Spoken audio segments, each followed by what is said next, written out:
मित्रांनो, तुम्ही आपल्या पृथ्वीवरचा पाऊस अनुभवला आहे, तसा सूर्यमालेतील अन्य ग्रहावर पाऊस पडत असेल का?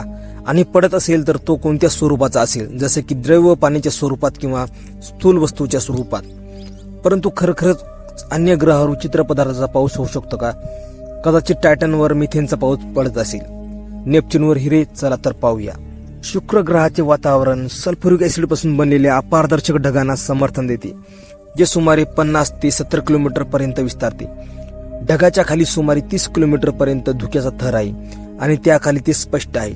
दाट CO2 थराच्या वर जाड ढग असतात, ज्यात प्रामुख्याने सल्फर डायऑक्साईड आणि सल्फ्युरिक ऍसिडचे थेंब असतात. गमत अशी आहे की शुक्राच्या पृष्ठभागावर पाऊस पडत नाही, तर सल्फ्युरिक ऍसिड पाऊस वरच्या वातावरणात पडतो. तो पृष्ठभागाच्या सुमारे 25 किलोमीटरवर बाष्पीभवन होतो.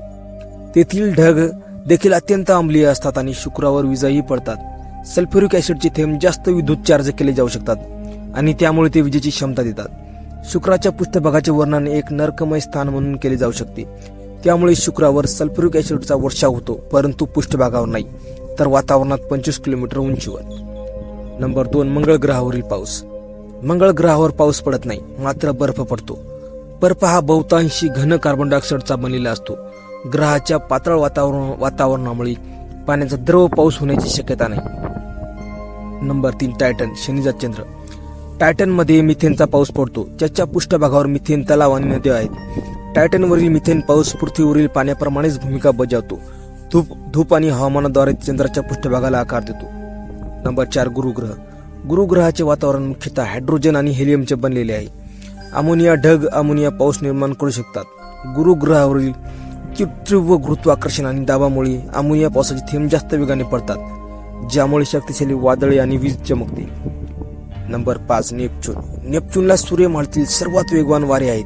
ते ताशी 1200 मैल वेगाने पोहोचतात. नेपच्यूनवरील उच्च वारे शक्तिशाली वादळे निर्माण करू शकतात, जे मिथेन पाऊस निर्माण करतात. प्रफाळ ग्रहाच्या गतिशील हवामानाच्या नमुन्यामध्ये योगदान देतात. एकूणच इतर ग्रहावरील पाऊस वातावरणाची रचना, तापमान आणि दाब यासारख्या घटकावर अवलंबून मोठ्या प्रमाणात बदलू शकतो.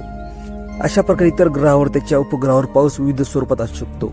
अशाच नवनवीन माहितीसाठी चॅनलला सबस्क्राईब करा व व्हिडिओला लाईक करा.